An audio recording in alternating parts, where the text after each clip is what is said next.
अस्सलाम वालेकुम किसान भाइयों, मैं हूं आपका दोस्त डॉक्टर मोहम्मद काशिफ रज़ा। आज एक नए सेशन के साथ हाज़िर खिदमत हूं।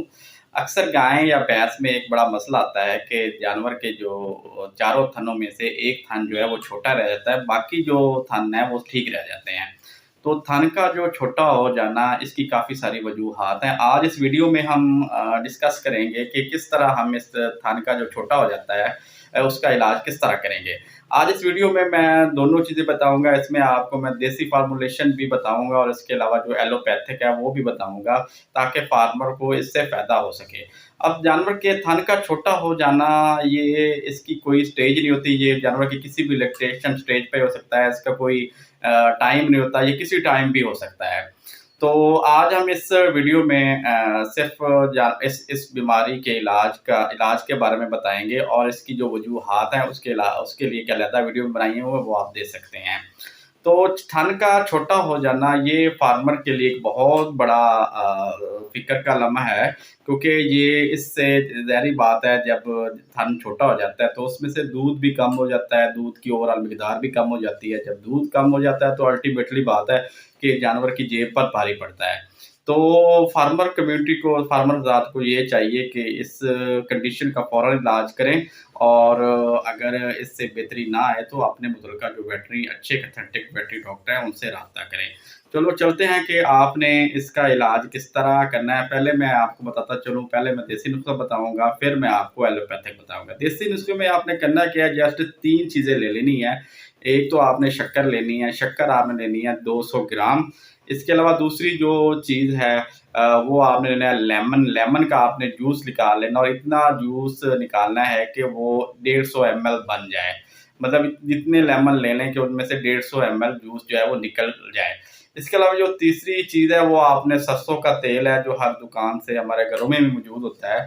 सरसों का तेल ले लेना है, वो भी आपने 150 एमएल ही लेना है। ये 3 चीज़ें आपने बैक वक़्त लेनी है और ये तीनों का जो वज़न मैंने बताया है, ये 1 दिन की खुराक है।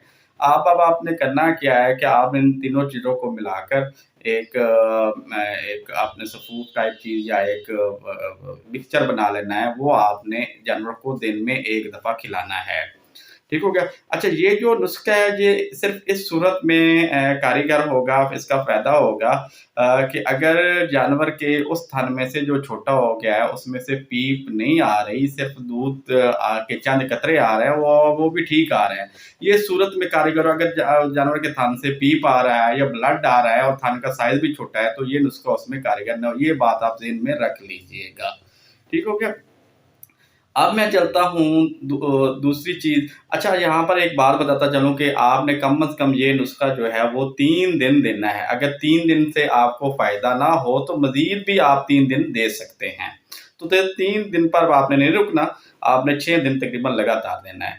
ये नुस्ख़ा आपने एक टाइम करना है। दूसरी मैं आपको जो चीज़ बताता चलूँ वो एलोपैथिक है। आपने करना क्या है, बाज़ार से मुख्तलिफ़ कंपनीज़ की जो हैं इंट्रा मेमरी जो थनों में ट्यूबें चढ़ाते हैं वो मिल जाती हैं। आपने उस थन में जो छोटा हो चुका है उसमें मार्केट से एक बहुत अच्छी किस्म की एक बड़ा अच्छा एंटीबायोटिक प्रिपरेशन मिलती है। वो एक यूएम एंटरप्राइजेज़ कंपनी है। माशाल्लाह उसका बहुत अच्छा रिज़ल्ट है, जो मैंने अपने प्रैक्टिस में देखा है। वो आपकी सील मास ट्यूब है।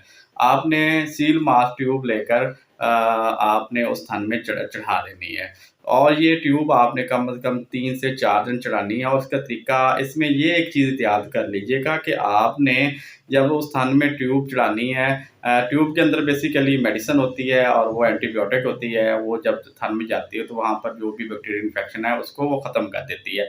तो यहाँ पर एक चीज़ ज़हन में रखिएगा कि जब आपने ट्यूब थन में चढ़ानी है तो आपने जो एक पूरा प्रोटोकॉल है ट्यूब चढ़ाने का वो अपना इस्तेमाल करना है। ऐसे ही आपने गंदे हाथों से या टीट को, थन को बगैर धोए या उसको बगैर कोई एंटीसेप्टिक लगाए आपने ट्यूब नहीं डालनी, इससे और इन्फेक्शन और बढ़ जाएगा। 24 घंटे बाद आपने ट्यूब डालनी है, कम से कम 3 से 4 ट्यूब आप डालें और साथ जो मैंने आपको देसी नुस्ख़ा बताया है, अल्लाह के हुक्म से इंशाअल्लाह आपको फ़ायदा होगा और आपका जानवर इंशाअल्लाह बेहतरी की तरफ आएगा। तो ये 2 चीज़ें हैं, एक एलोपैथिक है और दूसरा देसी नुस्ख़ा है। ये दोनों आप साथ करें और इनसे आपको काफ़ी सारा इससे फ़ायदा होगा।